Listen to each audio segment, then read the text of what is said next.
They are considered to be the most charming, the most sociable people in a family because right from their very childhood they are among other children, or at least with the other one who was oldest.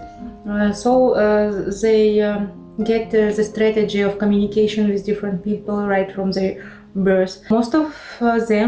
Most of younger children like to be in the center of attention. So in any party or a family event, they like to be treated with attention, to be noticed. Sometimes to gain this, they try to do strange things, funny things, jokes, and so on. They are quite good in sales because they are by nature very emotional people.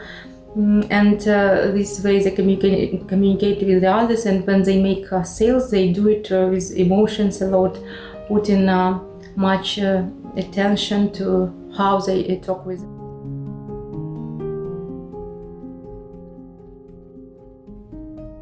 Hi again, my dear subscriber, and we continue talking on the chosen topic of birth order.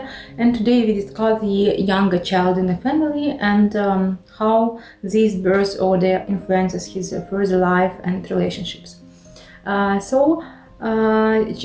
These younger children, they are considered to be the most charming, the most sociable people in a family because right from their very childhood they are among other children, or at least with the other one who was oldest.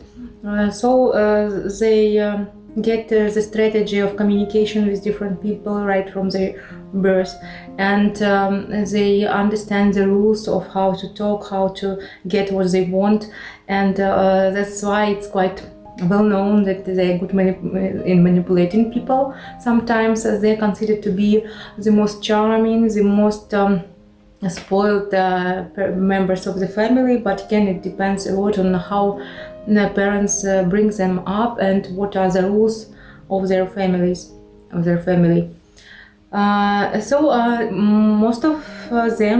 Most of younger children like to be in the center of attention. So in any party or a family event, they like to be treated with attention, to be noticed. Sometimes to gain this, they try to do strange things, funny things, jokes, and so on. And as one of researchers of this topic writes, if there is a family picture, everyone is on his place, everything is in order, but the only one person who is having a funny face or doing some strange things, it's usually younger child, younger daughter or son. So as for the further life of such children, they are good in any field of activity, any field of business where the communication is required, where it's necessary to get along with people. So they are quite good in sales because they are by nature very emotional people. And this way they communicate with the others, and when they make sales they do it with emotions a lot, putting much attention to how they talk with the person. So they are considered to be quite good in sales, but quite often they are not good with control, discipline, being organized and such things. So they can be also creative, and they are quite in creative professions where creativity is appreciated. And also in relationships, in a couple, in a match, in a family, they are not always responsible. So the perfect match with them would be the older child from the family, and they would be a wonderful couple because one likes to lead, to dominate, to control things, while the younger child don't like all this and prefer to bring emotions, prefer to communicate, to have fun time, to arrange such things. So it's considered to be a perfect couple. They can get quite good with middle children too, and it is the worst variant when two younger child meet and create a family together, because it's considered they are both irresponsible, and it can happen they spend all the money or they have many credits and they don't know how to pay back. So This theory tells like this, and I would like to hear what you think on the topic, what you observe from real life, who you are in your family, and how it reflects in your life.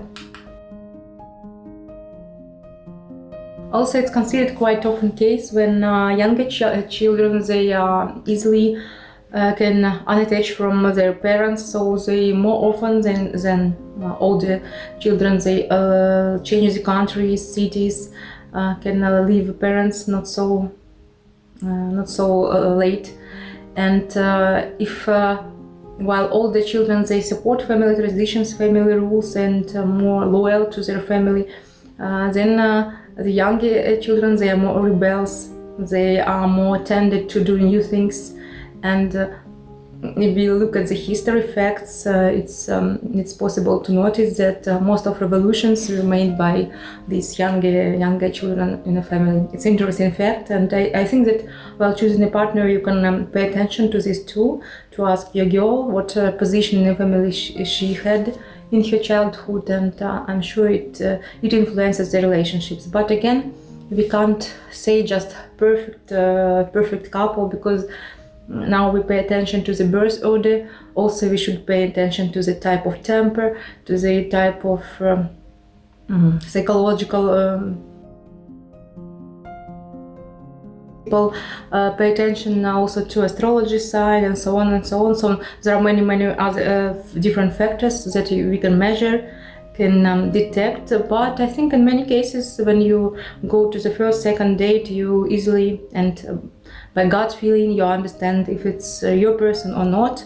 And if there is a wish, we all know that it's possible to overcome all the difficulties and to get a conclusion that would fit to everyone in a couple. And on the contrary, if there is no such wish, no the value of these relationships, then no sense to do something with it. So I hope these several videos about the birth order and its influence on compatibility in a couple was useful for you, helpful, and I hope it will bring positive results into your life. You will look at people a little bit in a different way now, and maybe notice some things you didn't think about before. Meanwhile, I'm preparing new videos for you, and I would be grateful to you if you put like to this video if you really like it, and write me your questions, your comments, your opinion. Have a nice day, and see you soon in our new videos. Bye bye.